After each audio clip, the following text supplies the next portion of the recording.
मगर आप कितना भी विरोध कर लो, अगर गुजर के सामने गुजर आता है और पायलट जैसा मजबूत गुजर आता है तो रिजल्ट बदल सकते हैं, उसकी संभावना नहीं है। इसलिए अंत में जाकर के वहाँ भी फैसला के त्याग और उसकी कुर्बानी, उसके संघर्ष, जिस प्रकार उन्होंने 72 आदमियों को खोया, लेकिन जरूरी नहीं है वो जीते। और बालकनाथ साधु है, जो गैर यादव हिंदू हैं वो बालकनाथ के साथ जुड़ेंगे तो बालकनाथ एक मजबूत उम्मीदवार है। चौथा झगड़ा है यहाँ का, उनियारा का, जहाँ पर इन्होंने फैसला जी के पुत्र को टिकट दिया है, वहाँ विरोध है। आखिरकार वो तूफान आ ही गया जिसके कयास लगाए जा रहे थे। बीजेपी की पहले लिस्ट का आना और इतना तूफान राजस्थान की राजनीति में मचना कोई बड़ी बात नहीं है, क्योंकि इसके कयास पहले से ही लगाए जा रहे थे कि जैसे ही लिस्टें आएंगी, अंतर्कलह और जो कार्यकर्ताओं जो अपने पसंदीदा नेताओं को आगे बढ़ाना चाहते हैं वो लोग अपना विरोध दर्ज करवाने आगे आएंगे ही। और अब राजस्थान, ये तो पहली ही लिस्ट है, अभी तो और लिस्टें आना बाकी है, यानी कि और बवाल मचना तो अभी बाकी है। तो ये बीजेपी की जो 41 लिस्टें पहली लिस्ट में जो 41 नाम आए हैं, उन पर कैसे रहेंगे राजस्थान की राजनीति के विश्लेषण करेंगे। इसी मुद्दे पर चर्चा के लिए हमारे साथ मौजूद हैं राजस्थान की राजनीति के चाणक्य कहे जाने वाले शिवसेना शिंदे के राजस्थान प्रभारी पूर्व कैबिनेट मंत्री चंद्रराज सिंह जी। सर, आपका बहुत बहुत स्वागत है। धन्यवाद। सर, मैं आपसे जानना चाहूँगी कि बीजेपी ने अपनी पहली लिस्ट जारी की और जो 41 सीटों पर जो उम्मीदवार आए हैं उनके बारे में आपका क्या विश्लेषण है कि क्योंकि बीजेपी की पहली लिस्ट है, बहुत तरीके से होमवर्क की हुई लग रही है, तो इस पर आपकी क्या राय है?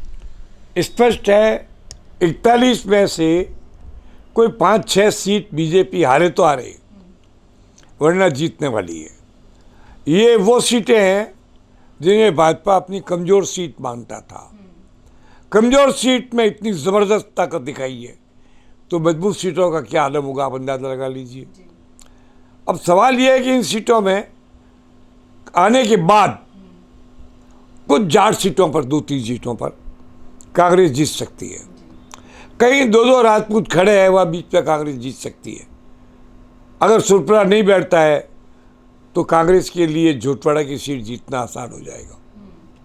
नरपत सिंह राजवी का जो विद्रोह था वो घरेलू विद्रोह था। नरपत सिंह किसी भी हालत के अंदर अपने भैरू सिंह शेखावत के सपनों को तोड़ेंगे नहीं और वो दिल खोल कर दिया कुमारी की मदद करेंगे, ये मेरी जानकारी में है। कुछ लोगों ने उल्टे सीधे स्टेटमेंट उनके नाम से छापे हैं, वो उन्होंने दिए नहीं थे।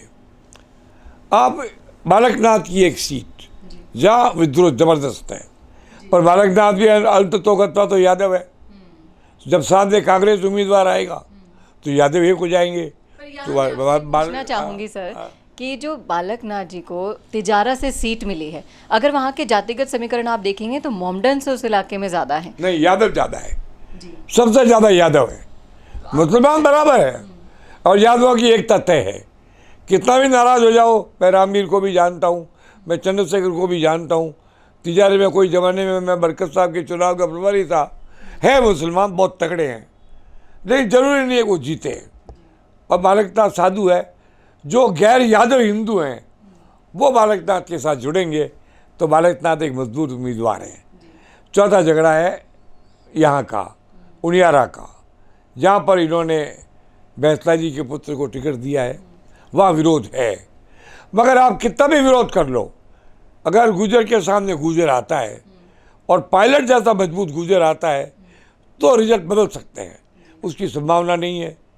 इसलिए अंत में जाकर के वहाँ भी फैसला के त्याग और उसकी कुर्बानी, उसके संघर्ष, जिस प्रकार उन्होंने 72 आदमियों को खोया मगर ट्रैक से हटे नहीं, उस इतिहास को देखते हुए यहाँ भी कंप्रोमाइज स्थिति बन जाएगी और भाजपा फिर निकल जाएगी।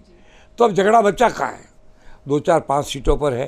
तो 41 में अगर 4-5 सीट पर झगड़ा है तो 5-7%, 10% झगड़ा, इससे 10 गुना झगड़ा मैं जब कांग्रेस की सीटें आएगी तब आपको दिखा दूंगा। आपको मैं ये सवाल पूछना चाहूँगी कि जो बाबा बालक नाथ है उनको सीएम पद का उम्मीदवार भी देखा जा रहा है, और कहीं ना कहीं योगी आदित्यनाथ के जो काम करने का तरीका है, उनकी जो एंट्री हुई थी, उसी से जोड़कर राजस्थान में भी ये कयास लगाए जा रहे हैं कि वो भी सीएम पद के उम्मीदवार हो सकते हैं। तो इस पर ऐसा कुछ भी नहीं। हालांकि राजस्थान में भाजपा के सीएम पद के उम्मीदवार आधा दर्जन से ज़्यादा लोग हैं। आधा दर्जन में एक नाम इसका भी है तो क्या है, ऐसा कोई स्थायी नाम नहीं है। ओम बिरला का नाम ज़्यादा चल रहा है, दिया कुमारी जी का चल रहा है, गजेंद्र अपने आप को समझता ही है। मैं इसको महत्वपूर्ण नहीं मानता। मोदी जी ने स्पष्ट कह दिया दावेदारों को, सबको, कि आप लोगों को अगर ताकत से लड़ना है तो आप अगर ये विधानसभा चुनाव नहीं जीतते हो तो मुझे आपकी औकात का पता लग जाएगा। और नरेंद्र मोदी का फैसला स्पष्ट है, इस बार वो किसी की सुनने वाले नहीं है। जी बिल्कुल, ये तो लिस्ट देखकर भी लग रहा था कि एकदम से ये जब लिस्ट सामने आई थी तो लग ही रहा था कि एक मोदी टीम निकलकर सामने आई है और काफ़ी अच्छा होमवर्क किया हुआ है उन सीटों पर। अगर आप ध्यान से हर एक उम्मीदवार को देखेंगे, कैंडिडेट्स को देखेंगे, तो आप ये पाएंगे कि काफ़ी सारे नए चेहरों को मौका दिया है। और यहाँ पर एक सवाल और उठकर सामने आया कि इस लिस्ट को जब देखा गया तो वसुंधरा राजे का नाम इसमें से नदारद दिखा। पहली लिस्ट में से वसुंधरा राजे नहीं दिखाई दी, तो यहाँ पर आप क्या कहना चाहेंगे? हाँ ठीक है, होना चाहिए था, पर नहीं है, पार्टी का फैसला है। वसुंधरा राजे के सबसे नज़दीक आदमी देवी सिंह जी भाटी भाजपा में आ चुके हैं। मेरे पास जानकारी है प्रहलाद गुंजल को वहाँ पर कोटा में टिकट मिलेगा, क्योंकि उन्हें किसी भी हालत में शांति धारीवाल के पुत्र को हराना है। उससे ज़्यादा मजबूत आदमी है नहीं। तो वसुंधरा जी को टिकट मिलना न मिलना ये झालावाड़ तक सीमित रह जाएगा। और वसुंधरा जी किसी हालत के अंदर किसी भी कीमत पर अपने भाजपा के 50 वर्ष पुराने पारिवारिक इतिहास को कलंकित नहीं करेगी। उनको टिकट भी मिलेगा, उनका सम्मान भी बढ़ेगा। इसलिए जल्दबाजी में इस पर कमेंट करना उचित नहीं है। अभी तो एक महत्वपूर्ण बात है, दोनों तरफ टीमें आने दीजिए आप, कांग्रेस टीम और भाजपा टीम। तब धृतराष्ट्र ने पूछा था संजीव से कि भाई युद्ध में दोनों और टीमें आ गई, इनका विवरण करूं। तो उसने विवरण दिया। उसने बताया कि कौरवों की तरफ भीष्म पितामह है, द्रोणाचार्य है, दुर्योधन है, अश्वत्थामा है, कर्ण है और उस तरफ अर्जुन है।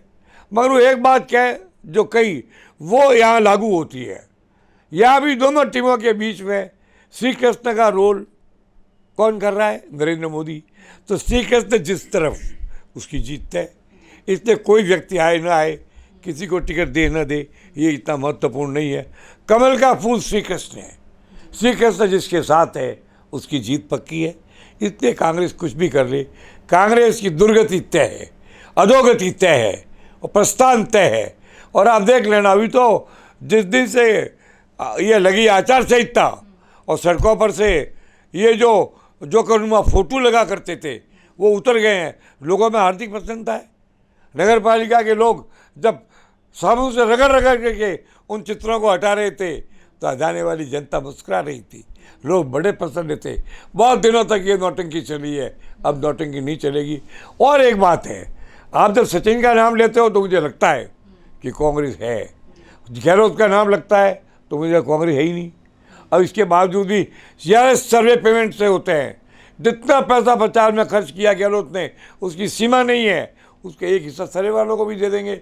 सर्वे की रिपोर्ट अलग है और जनता की भावना अलग है। आप तो जनता में जाती है, आपने सर्वे रिपोर्ट देखी है, आपने लोगों से आप सच बताइए, सर्वे की रिपोर्ट में और वास्तविकता में कितना फ़र्क है? जी बिल्कुल उतना ही फ़र्क है जितना ज़मीन और आसमान और दिन और रात में होता है। और ये वाकई में हकीकत है कि इस बार राजस्थान के जो विधानसभा चुनाव होने वाले हैं वो वाकई में बहुत दिलचस्प होने वाले हैं। चुनावी रण में एक टीम अपनी पहली लिस्ट के साथ उतर चुकी है, दूसरी का मंथन अभी भी जारी है। 5-5 सर्वे कराने के बावजूद अब कौन सा होमवर्क आपके सामने आने वाला है ये देखना दिलचस्प होगा। और इस पर आपकी क्या राय है, आपका क्या सोचना है? क्या आप भी चाणक्य की राय से सहमत है? सब कुछ लिख डालिएगा कमेंट बॉक्स में। और ऐसे ही और विश्लेषण के लिए देखना ना भूलेगा राजस्थान संवाद। नमस्कार। कौन देखता है अब टीवी पर आपको कितनों ने देखा ये कैसे पता चलेगा? घर घर इंटरनेट पहुंचने के बाद अब सब कुछ है डिजिटल। आपका वीडियो कितनों ने देखा ये हर पल आपको पता चलेगा, इसलिए डिजिटल मीडिया में बनाइए अपनी पहचान। 4.5 करोड़ से ज्यादा व्यूज और 3,27,000 से ज्यादा सब्सक्राइबर वाले राजस्थान के चैनल राजस्थान संवाद पर करवाइए कवरेज। ज्यादा जानकारी के लिए व्हाट्सएप करें 7339900549 पर।